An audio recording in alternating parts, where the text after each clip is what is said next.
teman-temanku yang saya sayangi. Baik, saya di sini selaku moderator bersama teman saya yaitu Nabila Hurunin selaku notulen.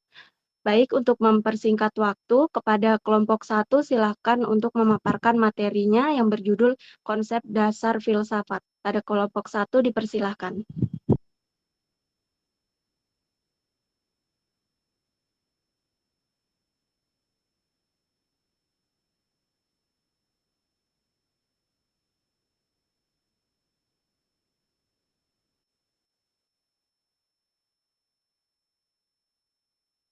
Kepada kelompok 1 dipersilahkan untuk memaparkan materinya. Baik, Assalamualaikum warahmatullahi wabarakatuh. Waalaikumsalam warahmatullahi wabarakatuh. Baik, saya perwakilan dari kelompok 1 yang akan menjelaskan konsep dasar filsafat. Silakan kepada Nur Anissa.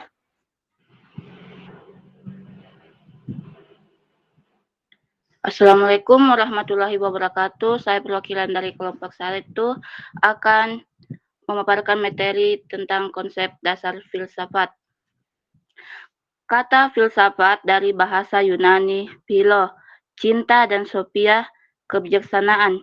Jadi, filsafat itu adalah cinta akan kebijaksanaan, bukan sekedar hafalan teori tetapi kebiasaan bertanya dan berpikir secara kritis.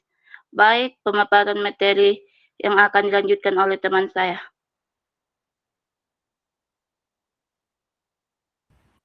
Baik, saya akan melanjutkan yang itu objek kajian filsafat. Filsafat membahas hal-hal penting mendasar seperti yang pertama itu realistis. Realistis dalam filsafat pendidikan, realistis berarti membahas hakikat manusia dan dunia pendidikan. Pendidikan memandang peserta didik sebagai manusia yang nyata, memiliki potensi ketumbuhan dan perkembangan yang berbeda. Contohnya seperti anak memiliki kemampuan yang berbeda, maka guru akan menyesuaikan cara mengajar agar sesuai dengan kondisi. Yang kedua itu pengetahuan. Pengetahuan membahas tentang bagaimana pengetahuan diperoleh, dikembangkan, dan diajarkan kepada peserta didik. Contohnya seperti siswa menghafal pelajaran dan diskusi, mengamati, serta memahami materi. Yang terakhir itu nilai.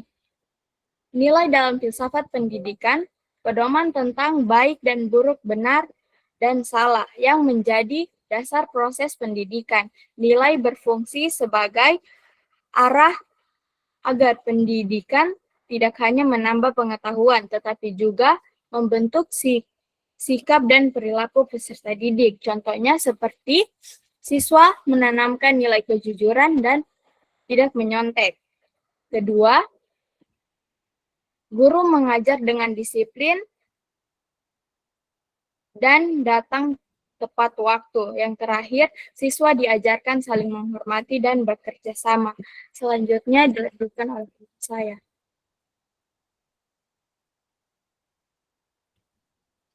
Baik, terima kasih. Saya akan menjelaskan tentang cabang utama filsafat.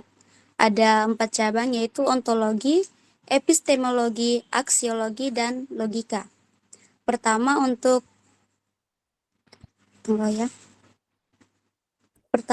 ontologi. Ontologi adalah cabang filsafat pendidikan yang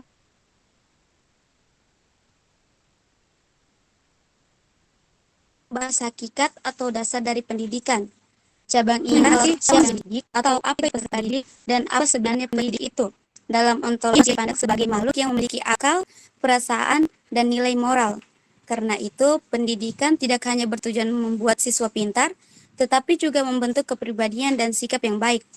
Untuk kedua, epistemologi. Epistemologi membahas asal-usul dan cara memperoleh pengetahuan.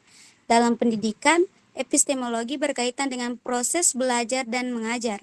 Cabang ini menjelaskan bagaimana siswa bisa memahami pelajaran, misalnya melalui membaca, mendengar penjelasan guru, berdiskusi, mengamati, dan melakukan praktik langsung. Dengan epistemologi, guru dapat memilih metode belajar yang tepat agar pengetahuan mudah dipahami oleh siswa. Yang ketiga, aksiologi. Aksiologi membahas nilai, manfaat, dan tujuan dari pendidikan. Cabang ini menjawab pertanyaan seperti untuk apa ilmu dipelajari dan pendidikan dilaksanakan. Dalam pendidikan, aksiologi menekankan pentingnya nilai moral, etika, dan sikap.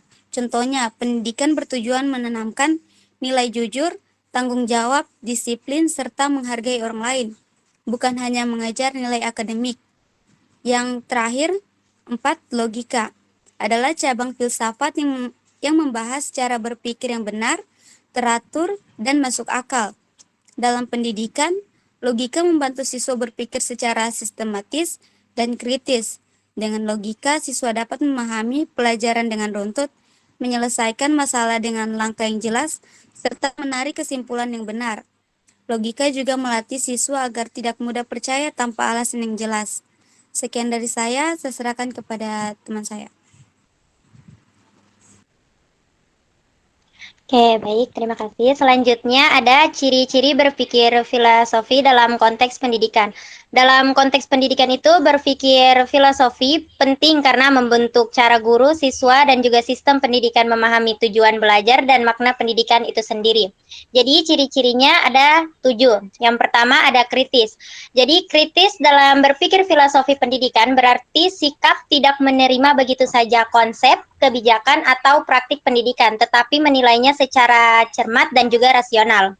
Orang berpikir kritis itu dia seperti bertanya mengapa dan untuk apa suatu kebijakan diterapkan. Yang kedua, menganalisis kelebihan dan kelemahan suatu metode pendidikan. Yang kedua ada radikal atau mendasar. Jadi, radikal dalam berpikir filosofi pendidikan itu berarti berpikir sampai ke akar persoalan, bukan hanya di permukaan. Artinya, seseorang itu tidak berhenti pada pertanyaan bagaimana caranya, tetapi melangkah lebih dalam ke mengapa hal itu dilakukan dan apa dasar pemikirannya. Jadi dalam penjelasan konteks pendidikan itu mempertanyakan tujuan sejati pendidikan dan juga menelaah dasar nilai, budaya, dan ideologi yang melandasi sistem pendidikan. Yang ketiga ada rasional dan logis. Rasional dan logis dalam berpikir filosofi pendidikan berarti menggunakan akal sehat dan penalaran yang runtut dalam memahami dan memecahkan persoalan pendidikan. Yang pertama ada rasional. Jadi rasional itu setiap pendapat, keputusan didasarkan pada alasan yang masuk akal dapat dipertanggungjawabkan, bukan sekadar kebiasaan, emosi, atau otoritas. Kalau logis, pemikiran disusun secara teratur dan konsisten antara tujuan, proses, dan juga hasil pendidikan saling berkaitan dan tidak bertentangan. Selanjutnya akan dilanjutkan oleh teman saya. Terima kasih. Oke, baik. Jadi, selanjutnya ciri-ciri berpikir filosofi dalam konteks pendidikan itu ada reflektif, sistematis, terbuka dan toleran, berorientasi nilai dan tujuan. Jadi, reflektif dalam berpikir filosofi pendidikan berarti kemampuan untuk merenungkan kembali pengalaman, tindakan, dan keputusan pendidikan guna memahami maknanya dan memperbaikinya. Nah, ciri-ciri orang yang berpikir reflektif itu seperti mengevaluasi pengalaman belajar dan mengajar dan mengambil pelajaran untuk perbaikan di masa depan. Selanjutnya ada sistematis. Dalam berpikir filosofi pendidikan berarti berpikir secara teratur, terencana, dan runtut, tidak acak atau meloncat-loncat. Ciri-cirinya seperti pemikiran disusun langkah demi langkah, setiap gagasan saling berkaitan dan membentuk satu kesatuan, dan yang terakhir kesimpulan diambil berdasarkan proses berpikir yang jelas. Selanjutnya ada terbuka dan toleran. Jadi terbuka dan toleran dalam berpikir filosofi pendidikan berarti sikap mau menerima perbedaan pandangan dan menghargai keberagaman pemikiran dalam dunia pendidikan. Nah, contohnya seperti terbuka terhadap ide, teori, dan pendekatan pendidikan yang baru atau berbeda. Toleran terhadap perbedaan pendapat, latar belakang budaya, nilai, dan cara belajar. Dan yang terakhir itu ada berorientasi nilai dan tujuan. Berorientasi nilai dan tujuan dalam berpikir filosofis pendidikan berarti bahwa setiap pemikiran dan tindakan pendidikan selalu berdasarkan nilai-nilai dan diarahkan pada tujuan yang jelas. Maksudnya seperti pendidikan tidak bersifat netral, tetapi syarat dengan nilai moral, etika, dan kemanusiaan. Setiap kebijakan, metode, dan proses pembelajaran harus menjawab pertanyaan. Ya, sekian pemaparan materi dari kami. Selanjutnya saya kembalikan kepada moderator. Baik, terima kasih pemateri atas pemaparan materinya. Baik, di sini saya akan membuka sesi tanya jawab. Mungkin 3 pertanyaan dulu. Kalau ada waktu nanti boleh ditambah pertanyaannya. Baik, yang ingin bertanya silakan.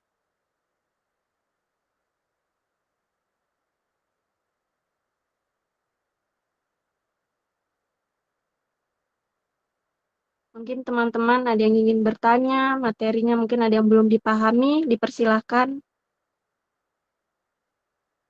Baik, kepada Carmila dipersilahkan. Baik, terima kasih atas kesempatan yang diberikan oleh moderator.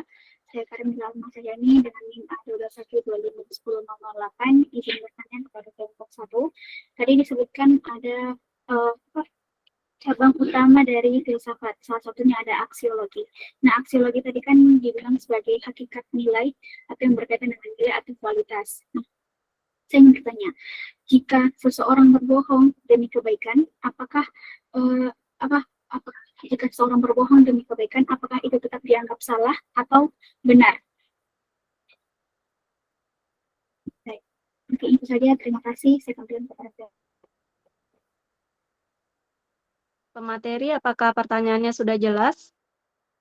Atau mau diulang?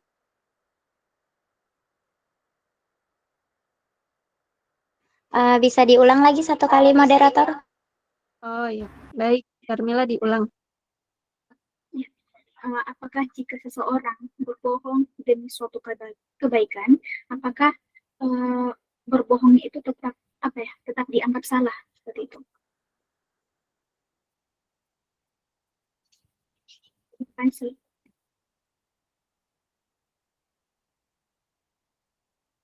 Bagaimana pemateri? Sudah jelas? Ya, sudah, moderator. Oke, baik. Yang lain yang ingin bertanya dipersilahkan.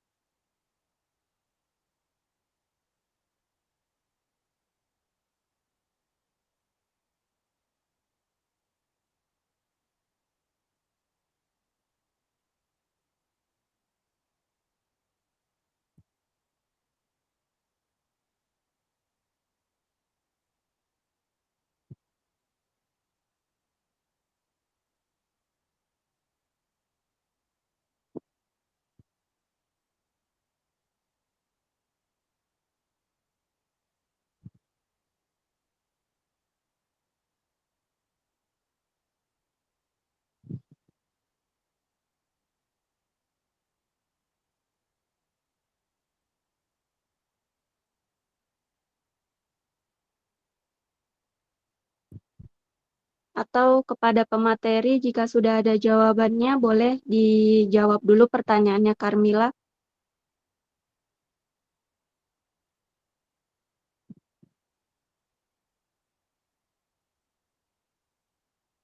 Tunggu sebentar ya, moderator.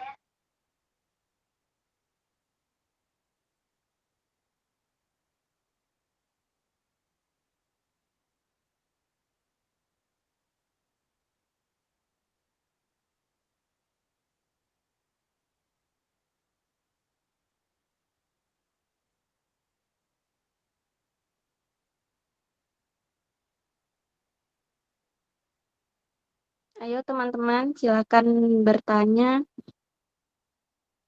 Boleh 2 pertanyaan lagi.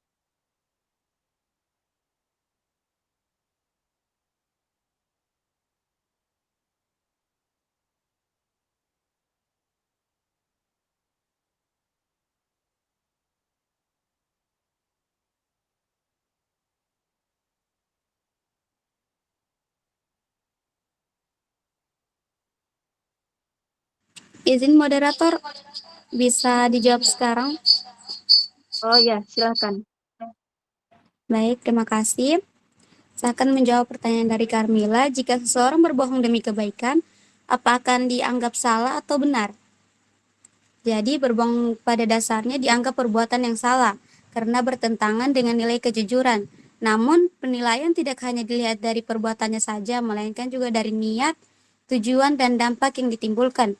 Jika kebohongan dilakukan demi kebaikan, tidak merugikan orang lain, dan bertujuan menjaga nilai kemanusiaan, maka secara aksiologi, kebohongan tersebut dapat dibenarkan. Meskipun demikian, kejujuran tetap jadi nilai utama yang sebaiknya selalu kita utamakan dalam kehidupan. Terima kasih. Baik, kepada teman-teman, adakah yang punya pendapat lain? Boleh menambahkan atau yang tidak sependapat dengan pemateri, boleh disanggah, dipersilahkan.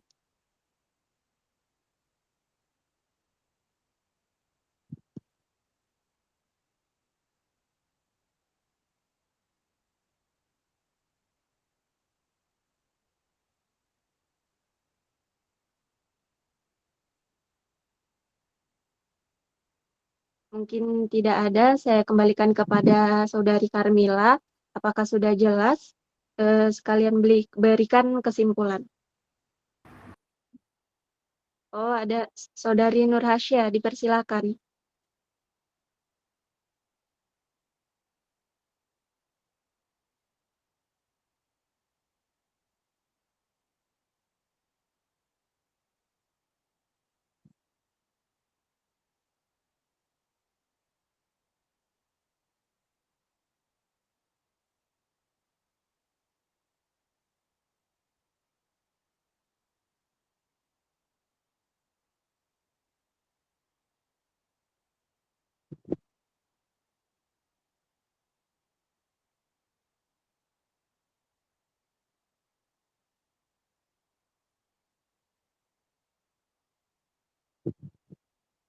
Saudari Nur Hasya tadi ingin menambahkan atau menyanggah?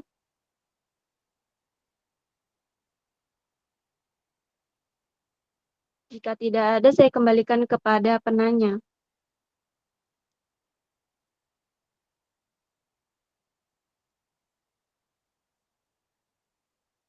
Baik, saya kembalikan kepada penanya, Saudari Carmila.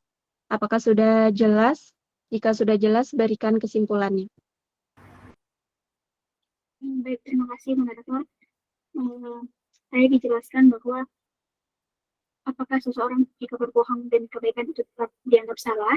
Dari yang saya dapatkan yang telah disampaikan oleh pemateri, bahwa secara umum bohong memang tetap dianggap salah secara moral karena itu memang melanggar. Tetapi tidak bisa dilihat dari niat dan tujuannya. Kalau memang demi kebaikan, ya itu bisa diterima atau dimaklumi atau diperbolehkan. Tapi pada dasarnya itu tetap salah. Terima kasih.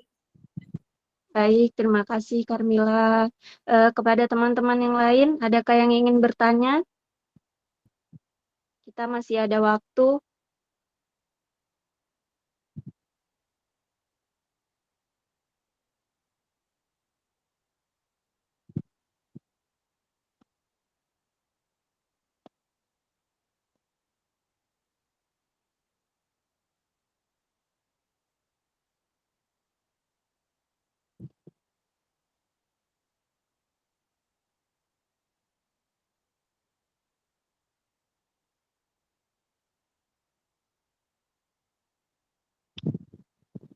Adakah yang ingin bertanya lagi?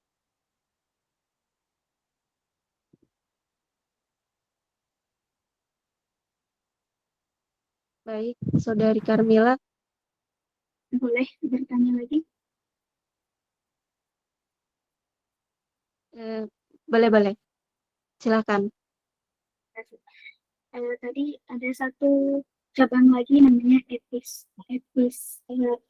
epistemologi.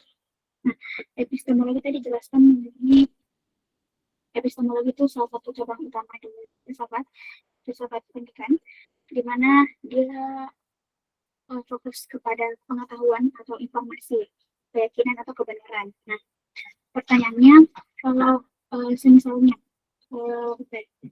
saya merasa ada sesuatu yang benar, tapi tidak ada buktinya. Itu cuma firasat lah, firasat. Nah terus firasat, apakah firasat yang saya bayangkan di otak saya itu bisa dikategorikan sebagai pengetahuan atau hanya sekedar sekedar tebakan tapi kebetulan benar? Apakah itu masih dikategorikan sebagai pengetahuan tapi tidak ada bukti sama sekali? Mudah dipahami pemateri? Saya ulang. Materi bagaimana? Apakah ingin diulang pertanyaannya?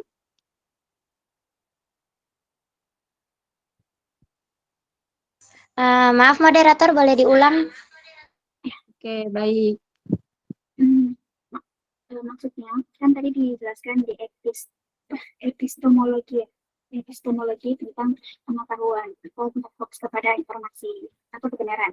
Kalau misalnya secara logika kita kan biasa merasa ada sesuatu, oh kalau hal ini tuh betul tapi tidak ada bukti.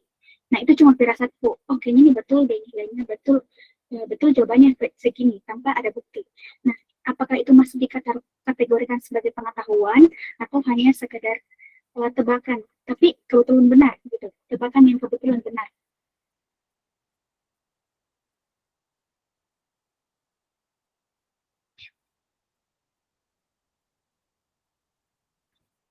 Bagaimana pemateri?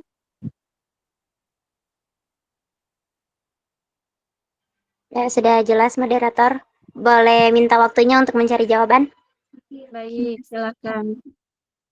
Mungkin teman-teman ada yang ingin bertanya lagi? Boleh satu pertanyaan lagi?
Baik moderator, saya akan menjawab pertanyaan dari Saudari Kermila.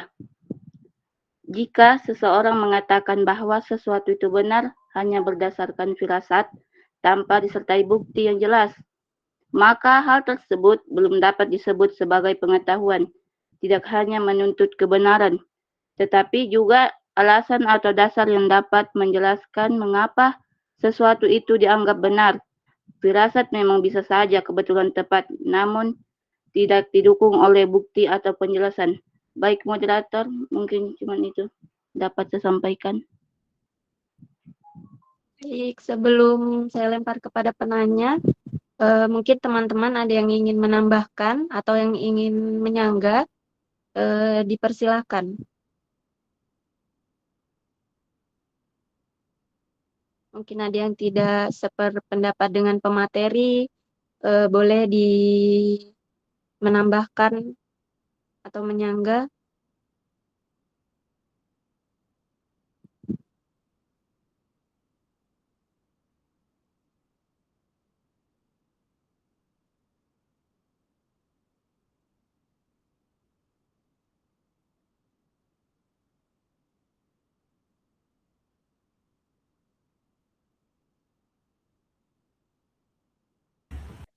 Izin menambahkan moderator.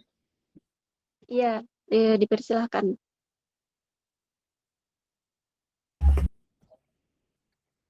Jika suatu Pernyataan tidak dapat langsung disebutkan sebagai pengetahuan apabila kebenarannya hanya didasarkan pada perasaan, dugaan, atau kebetulan, tanpa disertai bukti dan alasan yang dapat dipertanggungjawabkan. Walaupun pernyataan tersebut ternyata benar, kebenaran itu belum tentu memenuhi syarat sebagai pengetahuan. Dalam kajian filsafat khususnya epistemologi ilmu tentang pengetahuan harus memenuhi 3 unsur utama, yaitu kebenaran, keyakinan, dan pembenaran atau dasar rasional. Terima kasih, moderator. Baik, terima kasih kepada Saudari Adisti. Mungkin teman-teman yang lain ada yang ingin menambahkan lagi, atau ada yang ingin menyanggah, atau dari pemateri sendiri, atau dari penanya sendiri, ada yang tidak puas dengan jawabannya, boleh disanggah.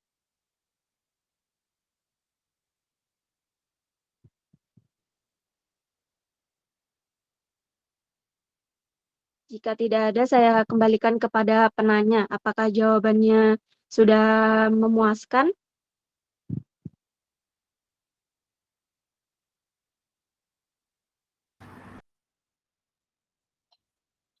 Baik, terima kasih moderator. Izin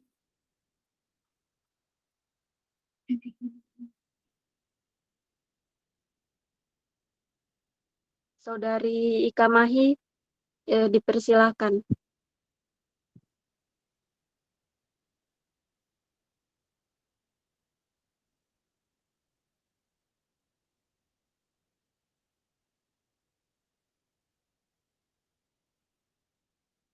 Saudari Rifka,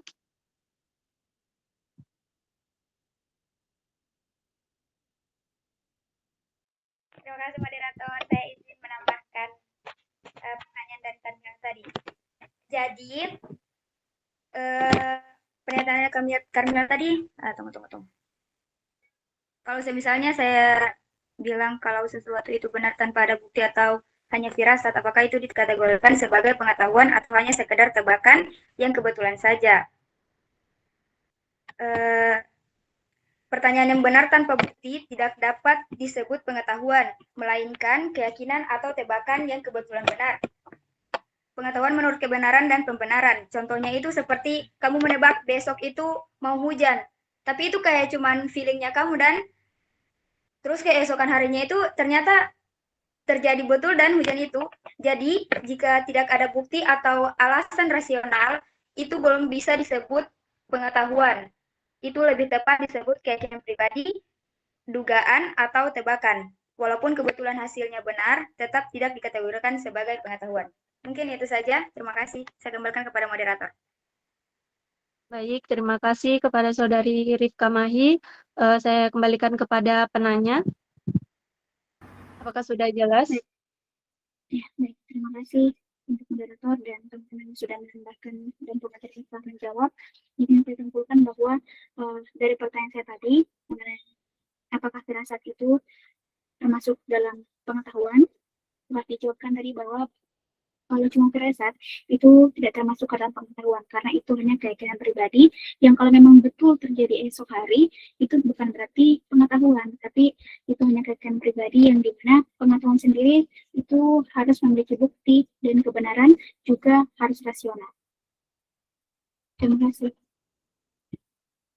Oke, baik. Terima kasih, Saudari Karmila. Mungkin teman yang lain ada yang ingin bertanya lagi? Sebelum saya tutup diskusi pada siang hari ini.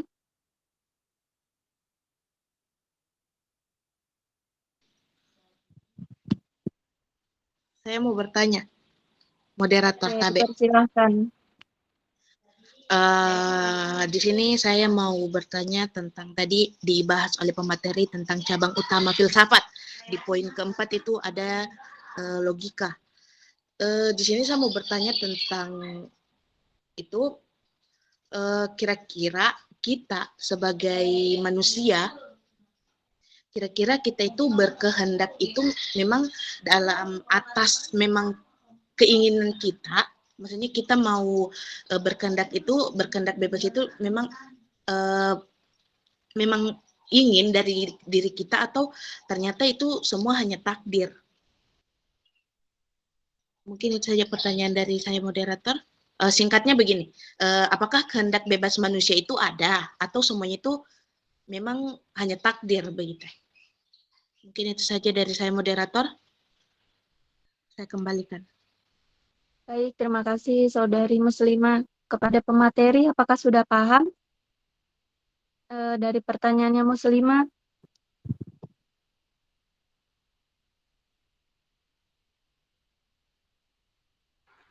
Ya, sudah moderator. Baik.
Apakah pemateri sudah mendapatkan jawabannya? Jika sudah, boleh langsung dijawab pertanyaan dari Saudari Muslimah. Karena mengingat waktu yang tersisa 6 menit.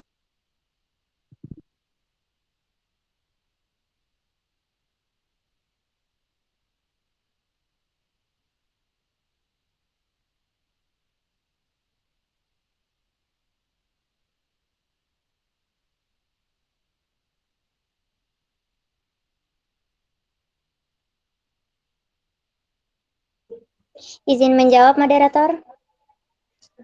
Dipersilahkan. Oke, baik. Jadi pertanyaannya tadi, apakah kehendak bebas manusia itu ada atau hanya takdir? Bisa dibilang kehendak bebas manusia dan takdir itu sering dipandang secara bertentangan dan padahal keduanya itu dapat saling melengkapi. Manusia memang hidup dalam ketentuan tertentu yang tidak bisa dipilih, seperti kelahiran dan keadaan hidup, namun tetap memiliki kebebasan untuk berpikir, bersikap, dan mengambil keputusan. Kebebasan inilah yang membuat manusia bertanggung jawab atas tindakannya. Dengan demikian, takdir memberi batas, sedangkan kehendak bebas memberi ruang bagi manusia untuk menentukan pilihan hidupnya. Sekiranya itu saja, saya kembalikan kepada moderator. Terima kasih. Baik, terima kasih kepada pemateri. Saya lemparkan dulu kepada teman-teman. Siapa tahu ada yang ingin menyanggah atau menambahkan, dipersilahkan.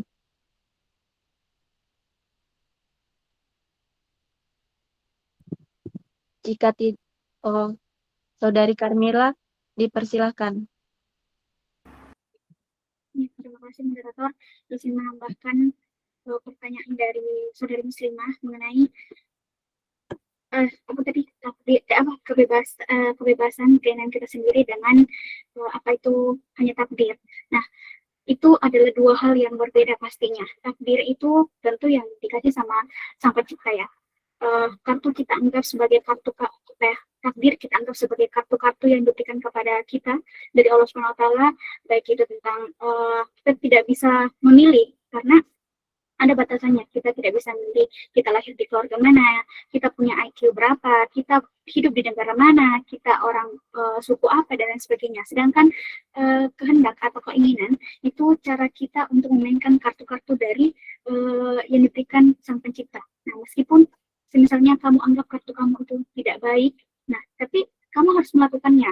Contohnya, kita memang tidak bisa memilih kehendak kita, kita bisa memiliki kehendak bebas di dalam batasan takdir kita. Contohnya, saya pergi ke tempat makan. Nah, saya bisa memilih, saya bisa hari ini contohnya, saya bisa memilih hari ini saya makan siang apa ya, hari ini saya mau makan ini, hari ini saya makan itu. Sedangkan itu kehendak, itu keinginan kita. Kita makan ini, kita makan itu, kita mau beli ini, kita mau beli itu. Tapi ada takdir yang membatasi kita kalau kita tidak bisa memilih, kita tidak boleh makan karena itu kebutuhan tubuh, gitu. Paham maksudnya? Maksudnya kita ada takdir yang kita tidak bisa memilih. Kalau saya tidak mau makan, itu kita tidak boleh memilih itu karena itu kebutuhan biologisnya tubuh. Nah, tapi ada takdir, tapi ada kehendak kita atau keinginan kita bebas memilih makan apa saja, gitu. Atau contoh lainnya, ketika kita di suatu restoran, kita ada takdir, kita takdir menentukan ada daftar menu yang tersedia di meja. Nah, ada daftar menu yang tersedia di meja. Nah, kehendak kita atau keinginan kita, kita harus memilih menu, kita harus memilih menu atau makanan yang ada di daftar menu itu. Kita tidak bisa memilih makanan atau menu di luar yang tidak ada dari daftar menu itu. Nah, itu namanya batasan, gitu. Mungkin itu yang bisa saya tambahkan, saya kembalikan kepada moderator. Baik, terima kasih Saudari Carmila. Mungkin saya langsung, Saudari Adisti. Izin menambahkan moderator. Menurut logika filsafat, kehendak bebas manusia tetap ada dan bukan sekedar takdir semata. Secara logis, takdir dipahami sebagai rangkaian bebas akibat yang membatasi kondisi manusia, sedangkan kehendak bebas adalah kemampuan manusia untuk memilih secara rasional di dalam batas kondisi tersebut, karena tidak ada kontradiksi logis antar sebab akibat dan pilihan rasional, maka kehendak bebas dan takdir dapat berjalan bersamaan. Contohnya seperti seorang anak lahir dari keluarga sederhana. Kondisi lahir tersebut dapat disebutkan sebagai takdir karena tidak dipilih oleh orang tersebut. Namun ketika ia dihadapkan pada pilihan untuk belajar dengan bersungguh-sungguh atau bermalas-malasan, keputusan yang diambil berasal dari proses berpikir dan pertimbangan diri sendiri. Itulah pilihan kehendak bebas. Terima kasih, moderator. Baik, terima kasih Saudari Adisti. Mohon maaf Ibu, waktunya sudah 11.40. Apakah masih bisa dilempar ke penanya atau bagaimana Ibu? Nah, itu ya. Jadi adik-adik harus manage waktu sebenarnya. Jadi lain kali kalau misalnya sudah selesai waktunya, maka harusnya ditutup. Mungkin bisa ditutup saja moderator.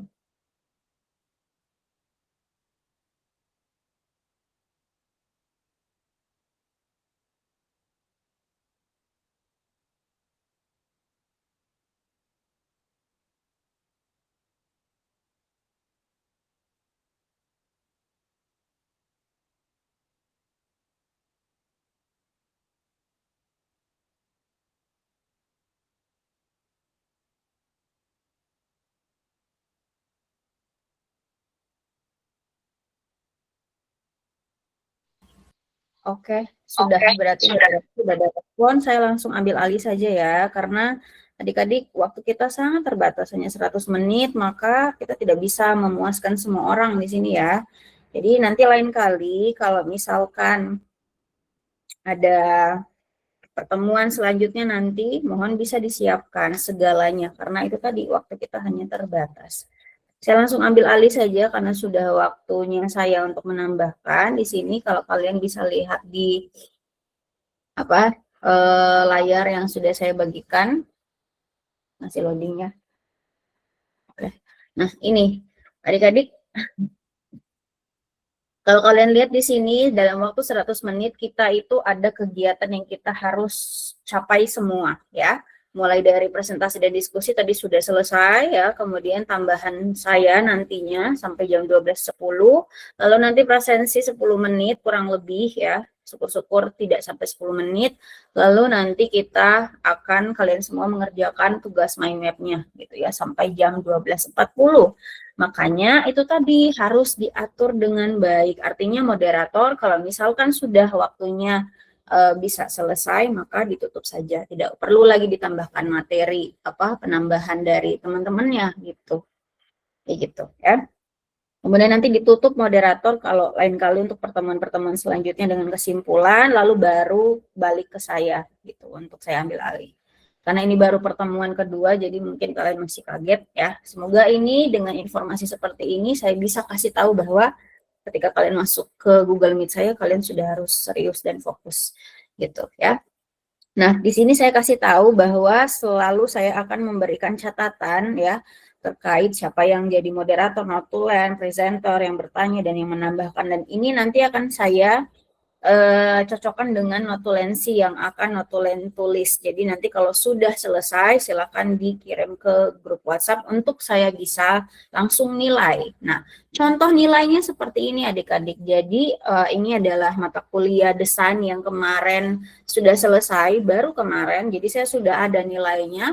Jadi setiap pertemuan itu ada langsung nilainya dari mind map kalian dan juga dari keaktifan. Kalau kalian tidak mengerjakan mind map, maka kalian tidak ada nilainya. Kalau kalian tidak aktif, maka tidak ada nilainya. Nah, untuk waktu yang terbatas, keaktifan ini akan saya akumulasi. Jadi bukan hanya berdasarkan pertemuan tertentu saja.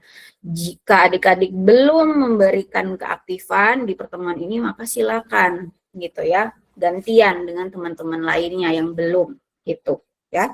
Kalau bisa sih koordinasi aja sebelum masuk gitu, siapa yang mau bertanya, siapa yang mau ini gitu ya. Karena itu tadi waktu kita cuma 100 menit.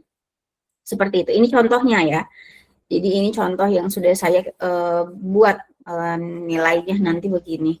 Kemudian saya mau kasih contoh lagi terkait mind map-nya ya. Mind map-nya nanti bakal seperti ini adik-adik. Ini sudah saya periksa juga. Mata kuliah desain kakak tingkat kalian sudah selesai untuk pertemuan kedua. Jadi ketika kalian sudah selesai Google Meet, sudah keluar dari kelas ini, maka harusnya tugas kalian sudah ada di sini nanti. Kalian akan kirim di sini, upload di sini, lalu nanti akan saya periksa. Periksanya seperti ini. Skornya nanti akan ada, kemudian ada komentar atau ada masukan dari saya kalau memang itu keliru. Seperti itu, gitu. Jadi kalau ada yang masih mau main-main dengan mata kuliahnya Ibu Vita sudah tidak bisa ya, karena nanti konsekuensinya itu tadi ya. Oke, ini tadi barusan mereka menyelesaikan tugas. Jadi saya sebelum kelas ini saya sudah 2 kelas gitu. Jadi ini kelas terakhir tadi di jam 11 itu mereka sudah kumpul juga begitu. Nah, kalian harusnya nanti akan seperti itu juga gitu ya. Oke, kita masuk ke sini ya. Jadi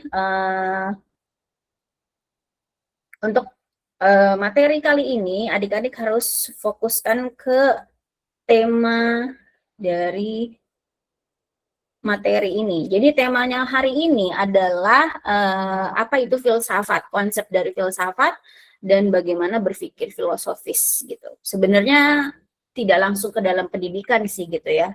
Cuman tidak apa-apa gitu karena sudah saya taruh di RPS, jadi ya sudah ditulis juga sama kelompok 1 tadi PPT-nya. Nah, sekarang adik-adik bisa fokus di sini dulu ya, bahwa contoh mind map-nya bisa seperti ini, tapi jangan ikut apa yang saya tulis, karena kalau ngikut saya akan langsung notice itu gitu ya, kalian meng-copy paste idenya orang. Nah, adik-adik, tadi dari segala macam diskusi itu bagus sebenarnya ya, konsep dari filsafat yang kalian sudah tanyakan. Di sini saya kasih batasan untuk penjelasannya, karena biar nggak kemana-mana ya. Karena sebenarnya kalau kalian mau belajar filsafat secara radikal atau liar atau menyeluruh, itu ada prodinya sendiri, prodi filsafat gitu. Tapi kalau khusus untuk kalian sekarang, karena mata kuliahnya itu filsafat pendidikan, jadi saya batasi agar nggak bingung, nggak pusing, nggak kemana-mana gitu ya fokusnya. Sekarang kita lihat di bagian sini. Jadi kita mulai dulu dari kotak pertama. Filsafat itu apa sih gitu ya.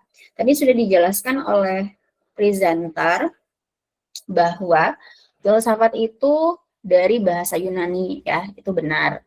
Bahwa filsafat itu terdiri dari dua suku kata tadi, philo dan sophia gitu ya. Philo itu mencintai, philo itu suka atau cinta gitu ya. Kalau kalian lihat di PPT-nya, ini saya tulis di sini aja ya untuk coret-coretnya lagi.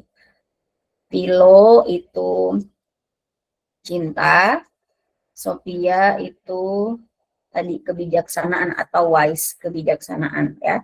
Maka ketika kita gabungkan antara kedua suku kata itu, maka kita mendapatkan makna bahwa filsafat itu adalah mencintai kebijaksanaan. Ya. Nah, di sini makanya saya tulis definisi dari filsafat itu adalah mencintai kebijaksanaan. Apa itu mencintai kebijaksanaan? Maka kita bisa lagi mengarah ke kotak ini, bahwa kebijaksanaan artinya sifat atau perilaku seseorang. Artinya orang itu sudah memiliki ciri khas itu gitu ya. Nah, apa ciri khasnya? Yaitu tahu apa yang seharusnya dilakukan. Gitu.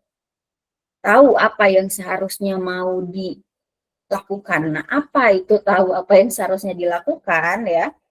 Di sini saya merujuk ke kotak sini ya, untuk menggambarkan apa itu kebijaksanaan. Kalau kita membuat level ya dari anak tangga ini, anak tangga paling terakhir atau paling atas itu bijaksana. Tapi untuk bisa memperoleh kebijaksanaan, itu bukan hanya sekedar omongan doang, bahwa misalkan, si A itu bijaksana, tapi apa sih buktinya gitu ya, maka harus ada buktinya gitu ya. Nah, dalam level ini ya, maka sebelum seseorang itu bijaksana, seseorang itu harus tahu dulu gitu. Tahu itu ya misalkan contohnya ini pulpen gitu ya. Ini yang saya pakai, ini pulpen. Ini pulpen nih. Ya saya tahu ini namanya pulpen gitu ya. Nah, itu tahu gitu. Tahu namanya gitu. Bisa disebutin, oh ini namanya pulpen, warnanya hitam ya. Nah, kemudian kalau paham apa? Ya bukan sekedar tahu, tapi paham itu artinya, oh ini pulpen untuk menulis. Nggak bisa buat menggunting. Gitu. Ya. Nah, ketika udah paham, bijaksana artinya, oh ketika saya tahu ini pulpen dan gunanya untuk menulis, maka saya bisa menggunakan pulpen ini untuk menulis ide-ide saya. Untuk menulis apa saja yang mau saya rencanakan hari ini. Gitu. Ya. Nah, itu konsep sederhananya dari kebijaksanaan gitu. Jadi bukan sekedar tahu aja, tapi juga paham gitu. Tapi bukan sekedar paham saja, tapi apakah bijaksana atau enggak gitu. Kalau misalkan kalian tahu ini pulpen, tapi tidak dipahamin dan tidak dibijaksanakan, maka kalian hanya berada pada level mencintai tahu itu sendiri gitu, tapi tidak mencintai kebijaksanaan. Gitu ya. Nah, setelah itu tadi di presentasi kelompok 1, itu kelompok 1 juga menjelaskan apa itu objek kajian dari filsafat. Nah, kalau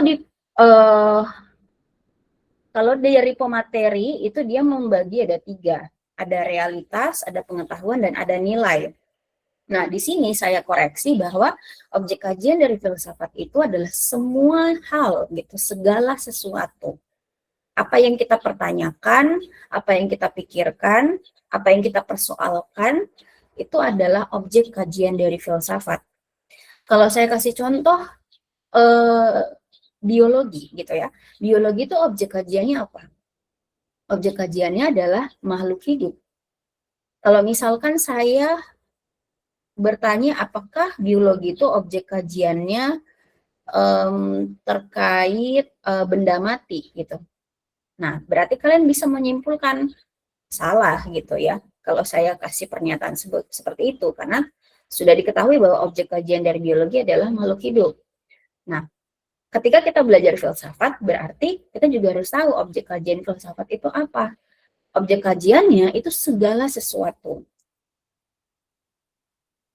Semuanya gitu, tidak ada batasan.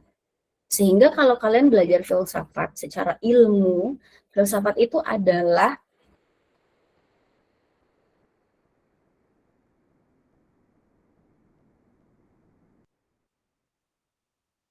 ibu dari pengetahuan. Jadi sebelum biologi muncul, filsafat sudah ada gitu.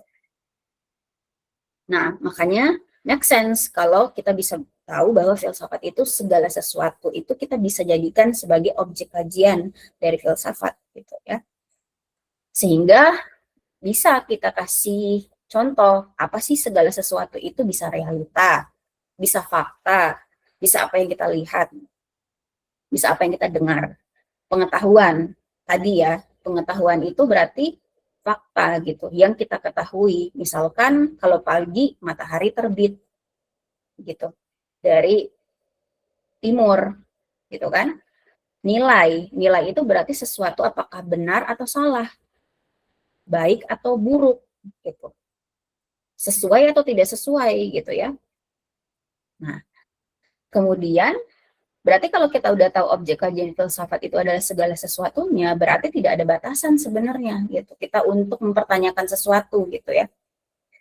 Sehingga cabang utama dari filsafat kalau di PPT itu ada ontologi, ada epistemologi, ada aksiologi, sama ada logika. Nah, di sini saya perbaiki bahwa cabang utamanya bisa 3 aja.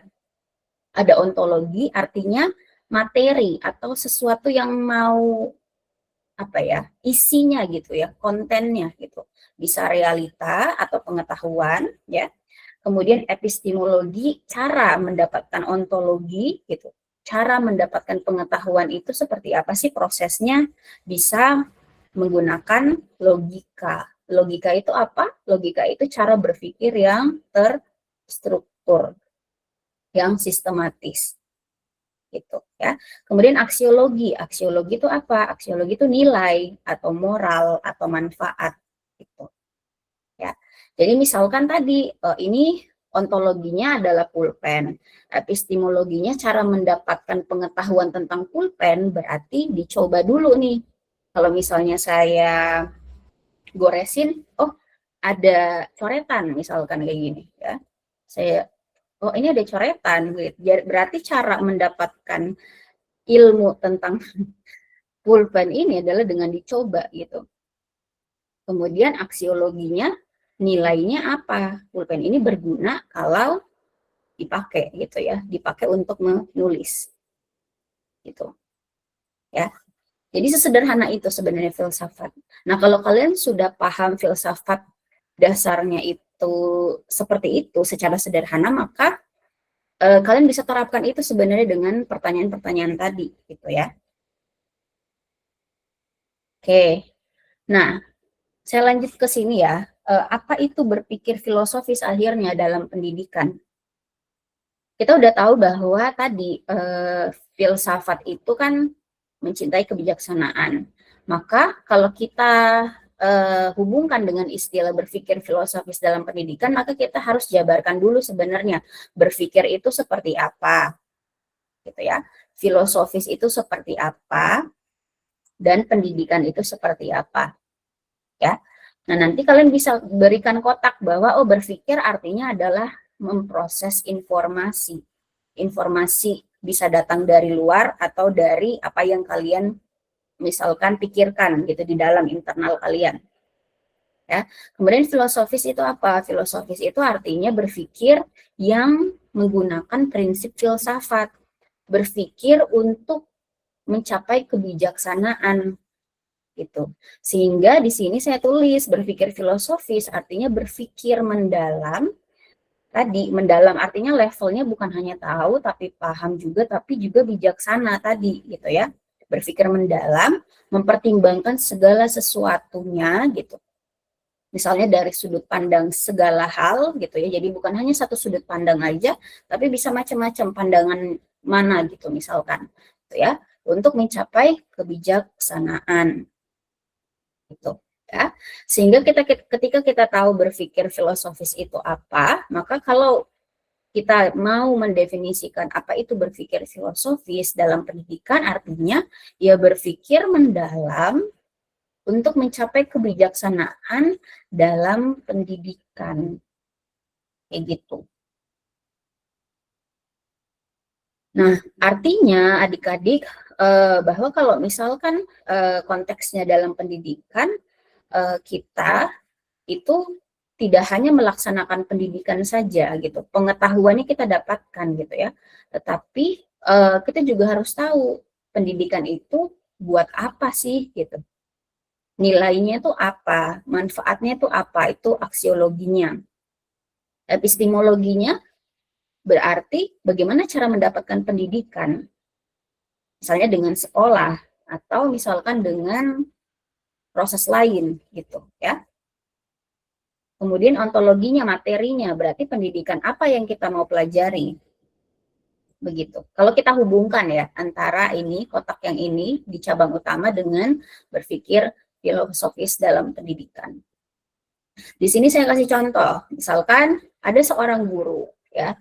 Guru itu mau ngajar di kelas, misalnya di kelas 1 SMP gitu ya, materinya tentang biologi gitu. Maka guru itu sebelum mengajar harus memikirkan matang-matang apa yang mau dipelajari oleh siswa, ontologinya, bagaimana cara siswa itu nanti mau belajar, dan apa sih manfaat siswa itu belajar materi itu, gitu. Sehingga guru itu sebelum mengajar masuk kelas itu harus merencanakan dulu ini ya, merencanakan proses pembelajarannya mau seperti apa di kelas, materinya itu tentang apa, target yang siswa harus capai ketika guru itu mengajar di kelas selesai pertemuan itu apa gitu. Nah, apakah semua guru yang sudah melaksanakan profesinya itu sudah berpikir filosofis dalam pendidikan? Nah, itu harus direfleksikan oleh guru tersebut gitu. Karena bisa jadi ada yang namanya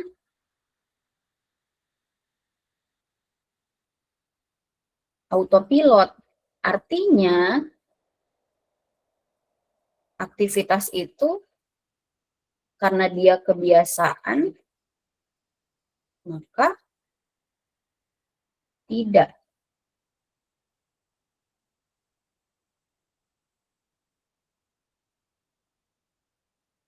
Aktivitas itu kalau dia jadi kebiasaan, maka tidak dipikirkan lagi. Seperti kalian kalau haus ya langsung minum gitu. Gitu ya.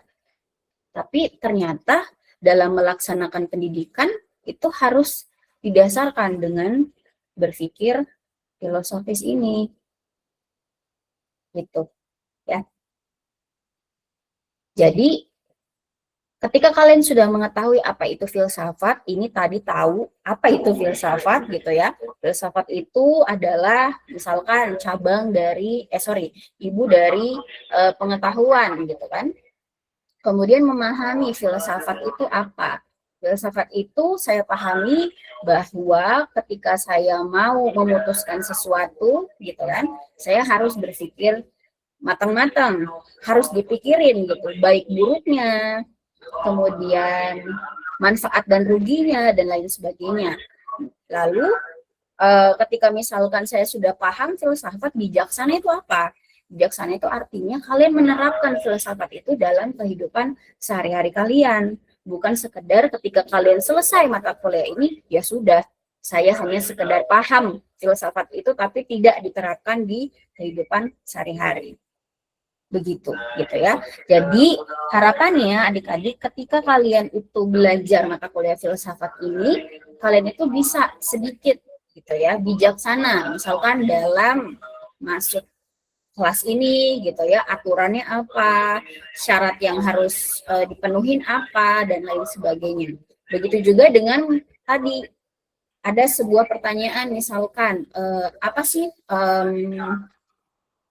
bedanya antara pengetahuan dengan prasangka gitu. Nah, saya harus tahu dulu definisi dari prasangka dan pengetahuan atau kayak asumsi itu apa. Apakah mereka berdua berbeda atau tidak? Gitu. Saya tidak mau jelaskan secara langsung, tapi harusnya kalian bisa ini gitu kan, bisa menerapkan ini juga. Jadi tahu dulu definisi dari prasangka itu apa, atau praduga atau asumsi itu apa, definisi dari pengetahuan itu apa gitu. Kemudian memahami ini misalkan definisinya sudah tahu, pahamnya oh mungkin saya bisa kaitin dengan contoh gitu ya. Misalkan kalau prasangka atau asumsi itu adalah sesuatu yang bisa saja belum terbukti secara realita gitu, tapi terpikir gitu ya. Tapi kalau pengetahuan adalah sesuatu yang faktanya itu kita tahu gitu, realitanya ada gitu ya. Nah, tapi apakah saya sudah benar-benar paham atau hanya tahu? Nah, untuk bisa membuktikan apakah kalian bisa paham atau tidak, ya coba kaitin dengan contoh sehari-hari. Berarti contohnya adalah kalau misalkan praduga atau asumsi itu adalah sesuatu yang belum terbukti gitu kan. Misalkan saya menganggap misalnya teman saya nggak hadir, sakit deh dia gitu. Tapi kan belum tentu dia sakit atau tidak gitu. Nah, pengetahuannya adalah untuk mencari tahu apakah dia tidak datang ke kelas ini karena sakit atau malas gitu ya. Seperti itu. Misalkan kalian bisa kaitin itu gitu dari definisi yang sudah kalian ketahui. Nah, setelah kalian udah paham, maka coba kalian juga masuk ke atau naik level lagi ke bijaksana. Bijaksana artinya, oh saya sudah tahu bedanya antara asumsi atau prasangka atau praduga atau hipotesis gitu ya dengan pengetahuan. Nah, coba deh saya pakai itu di kehidupan sehari-hari. Misalkan kalau saya membaca informasi gitu ya, informasi itu misalkan kalian membaca informasi, saya berpendapat misalnya dari informasi tersebut ya, saya berpendapat bahwa bumi itu datar gitu ya, karena ketika saya melihat di ujung penglihatan saya ya kelihatan datar begini, garis lurus. Nah, ketika kalian membaca argumen itu tuh asumsi atau fakta atau pengetahuan gitu. Nah, ketika kalian membaca itu dan kalian tahu bahwa apa bedanya asumsi dan juga bedanya pengetahuan, maka berarti kalian tidak terbawa perasaan atau tidak terbawa suasana atau tidak langsung mempercayai bahwa oh itu benar nih apa yang saya baca argumen tadi. Tapi dengan kalian tahu tadi antara pengetahuan dengan asumsi, maka kalian bisa bijaksana dalam misalkan membaca informasi tersebut dengan cara membuktikan bahwa coba cari lagi deh informasi lain gitu. Apakah argumen tadi konsisten nggak dengan orang lain gitu, dengan pendapat orang lain gitu, ya. Baru nanti ketika kalian sudah menimbang gitu ya, berpikir matang-matang, maka kalian bisa menyimpulkan oh ternyata argumen tadi salah. Salahnya karena informasi tersebut tidak valid secara faktanya tidak terbukti tuh bahwa bumi itu datar gitu. Misalkan melalui percobaan yang sudah pernah dijelaskan oleh ini gitu, ya. Jadi seperti itu adik-adik. Ya. Jadi itu saja ya konsep dasar mengenai filsafat dan berpikir filosofis dalam pendidikan. Dengan satu layar ini sebenarnya harapannya ada gitu ya yang kalian bisa pahami. Dan kalian coba nanti bikin ya apa yang kalian sudah pahamin sesuai dengan tema ini gitu ya. untuk kalian tuliskan di mind map kalian. Ya, jadi formatnya tidak perlu harus seperti ini, tetapi intinya adalah temanya sesuai, begitu, ya. Seperti itu. Jadi nanti kalian bisa berikan contoh boleh, misalkan tadi contoh mengenai pertanyaannya dari Karmila boleh, atau misalnya pertanyaan dari Ima tadi bahwa apakah kehendak bebas, apakah manusia itu berkehendak bebas atau hanya mengikuti takdir saja. Nah, coba kalian bisa misalkan pretelin. Kalau tahu, level tahunya gimana, level pahamnya bagaimana, level bijaksananya bagaimana, gitu. Ya. Jadi itu dulu sebenarnya apa yang mungkin saya bisa tambahkan ke kalian, gitu ya, sehingga kalian bisa fokus terhadap materi ini, gitu. Karena kalau misalkan saya mau perluas lagi jangkauannya, maka takutnya kalian tidak bisa fokus gitu, atau nanti terganggu gitu ya, apa yang harusnya penting di dalam materi ini. Tapi kalau khusus diskusi tadi boleh. Jadi nanti untuk pertemuan-pertemuan selanjutnya silakan bisa bertanya yang sesuai dengan PPT silakan, tapi nanti ketika saya yang akan menambahkan, saya akan luruskan atau saya akan batasi gitu ya, sehingga kalian mendapatkan esensinya atau yang penting-pentingnya begitu ya. Oke, sekarang sudah jam 12.08, jadi masih ada waktu 2 menit lagi. Saya langsung alihin ke bagian 3-nya atau presensi. Jadi nanti untuk materi ini tenang aja, saya akan upload ini di link Google Drive-nya gitu ya. Nanti biar kalian bisa baca-baca lagi atau bisa nonton rekaman ini, siapa tahu masih ada yang bingung gitu. Oke, saya ke Sida dulu ya. Siapkan videonya, silakan on cam gitu ya. Kemudian ketika saya panggil silakan bisa menyala.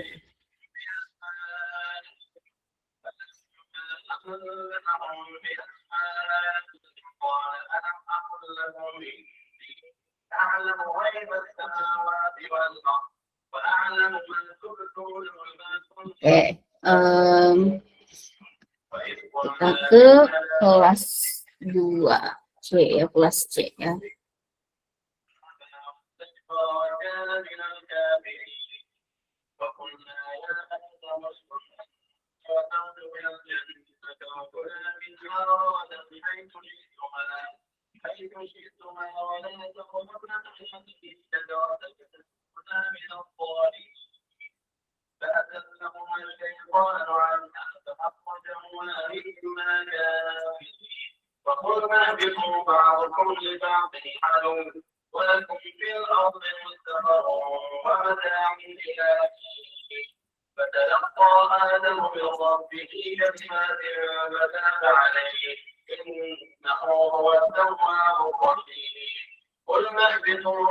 Oke, saya mulai dari Nur Hasya.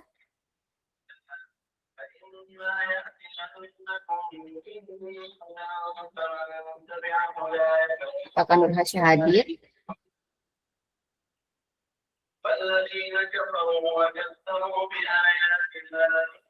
Karmila Alma Cahyani.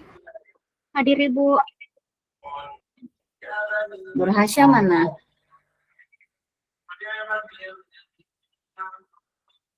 Bukan hanya angkat tangan gini ya, tapi saya harus lihat orangnya ada atau enggak. Saya ke Rahmanisa dulu. Hadir Ibu. Hadir Ibu. Boleh dimut ya. Saskia Mutia Indah. Hadir Ibu. Jolandani.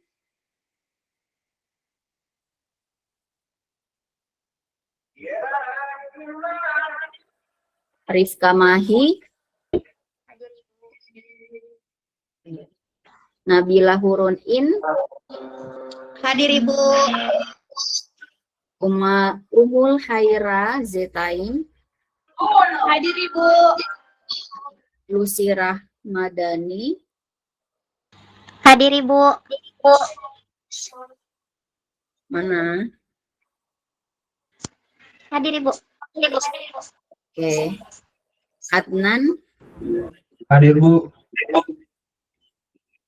Anissa, Hadir Ibu.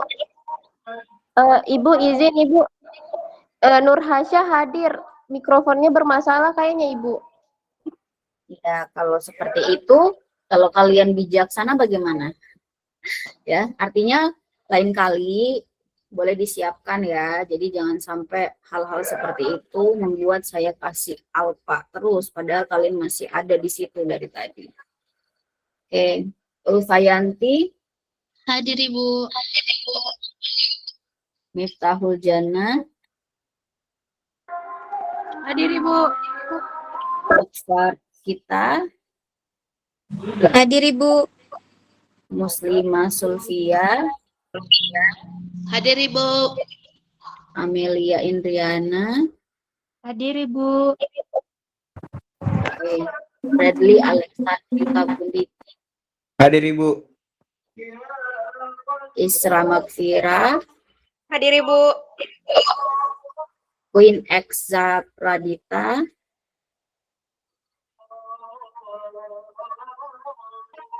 Sakit Ibu. sakit apa dia?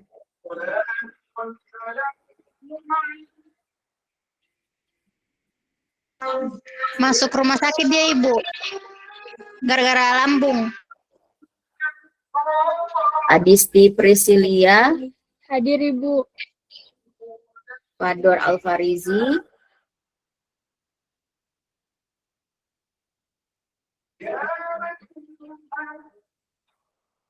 Nabila Julias Dika, Hadir Ibu. Hairunisa, Hadir Ibu. Ardianti, Hadir Ibu. Nesa Amalia, Hadir Ibu. Nur Anissa, Hadir Ibu. Hadir Ibu. oke, dan Aulia Rahma Ramadhani. Hadir Ibu. Oke, ada yang belum saya panggil? Izin Ibu, Yolandani hadir Ibu. Tadi kemana dirimu?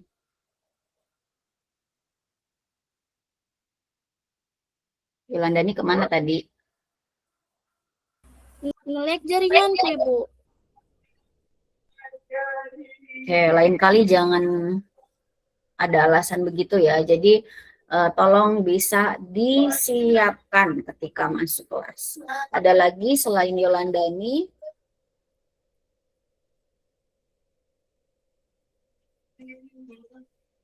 Oke, sudah semua ya, 27 orang di sini mahasiswanya. Semoga sudah selesai KRS-nya ya.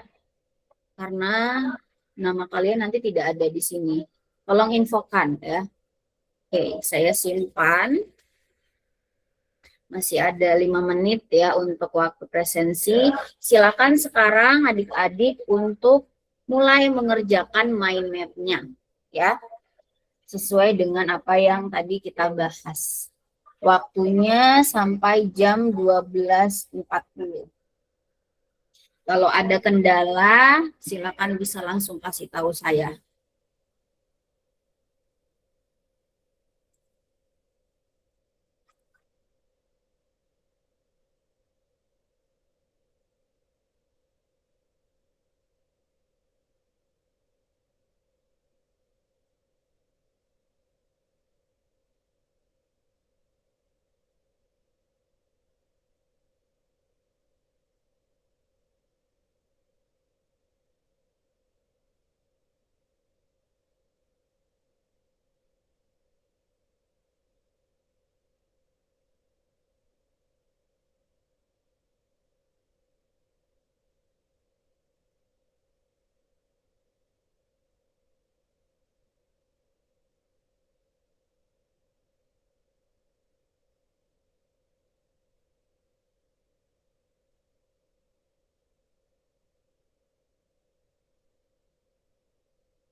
Waktunya tinggal 6 menit lagi ya adik-adik. Kalau sudah di jam 12.40, maka nanti aksesnya akan saya tutup dan sudah tidak bisa lagi mengupload tugas mind map-nya. Jadi silakan kalau ada kendala terkait pengiriman bisa kasih tahu ke saya.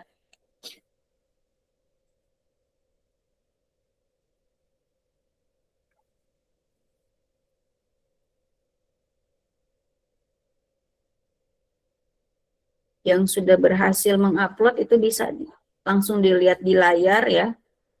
Baru 1 orang di sini.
Maaf Ibu, linknya tidak bisa kebuka punya saya.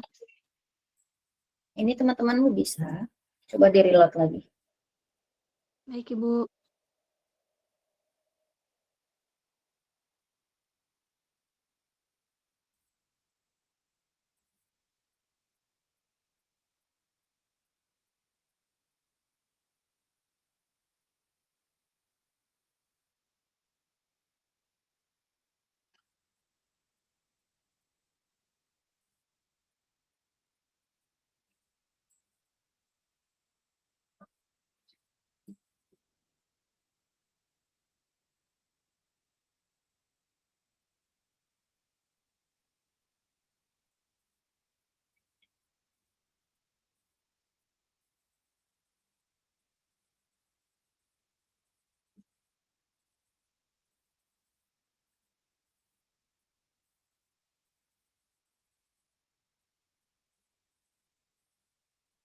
Ibu, mohon maaf Ibu, jaringan jelek Ibu. Ibu jaringan. Tidak bisa dibuka drive-nya.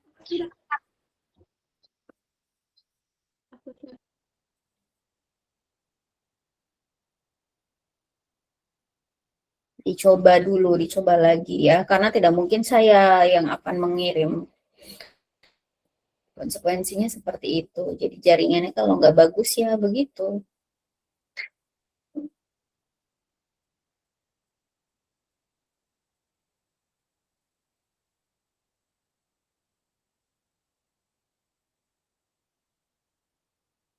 Oke, begini saja ya. Jadi karena sebentar lagi saya harus masuk di kelas E ya, filsafat juga. Saya kasih dispensasi ya, khusus untuk pertemuan ini. Yaitu saya kasih waktu 30 menit perpanjangan sehingga kalian bisa mengupload maksimal di jam 1:10. gitu ya. Kalau misalkan masih belum ada di situ nama kalian berarti belum terkirim di saya. Yang sudah berarti sudah tinggal menunggu periksa dari saya karena mungkin malam baru saya periksa gitu ya. Jadi kalau sudah di jam 1:10 maka adik-adik sudah tidak bisa lagi mengupload gitu. Ya, jadi gunakan waktunya dengan baik. Begitu ya. Kemudian ini informasi untuk adik-adik untuk pekan depan itu di hari Selasa itu ada hari libur ya di tanggal 17 itu ada Imlek kalau nggak salah ya. Jadi ini tawaran dari saya. Saya menawarkan ke kalian untuk tetap bisa masuk di pertemuan ketiga di pekan depan itu walaupun libur, karena alasannya yang pertama kita online jadi kita tidak sesuai dengan ruangan yang ada di kampus, dan yang kedua kalau kita tetap libur maka pertemuan-pertemuan di belakangnya bakal keteteran gitu, karena kalian perlu tahu bahwa kita ada libur Lebaran dan lain sebagainya nantinya gitu. Jadi nanti yang akan jadi korban adalah pertemuan-pertemuan yang akan bersama dosen kedua. Itu alasan saya gitu ya. Jadi kalau kalian setuju tolong bisa kasih tahu ke saya paling lambat infonya sore jam 4 biar saya bisa nanti masukkan agendanya itu gitu ya, biar saya kasih ingat juga nanti untuk pekan depan begitu. Tapi kalau kalian nggak setuju ya itu konsekuensinya yang tadi saya kasih tahu begitu ya. Oke, itu saja untuk hari ini. Jadi ini silakan bisa dilihat sejauh ini ada 9 orang ya yang baru mengupload dari berapa puluh orang yang terdaftar di dalam kelas ini. Jadi silakan bisa dimanfaatkan waktu perpanjangannya tadi. Lewat dari itu saya sudah tidak kasih lagi dispensasi. Oke. Itu saja adik-adik untuk hari ini. Terima kasih banyak sudah bergabung.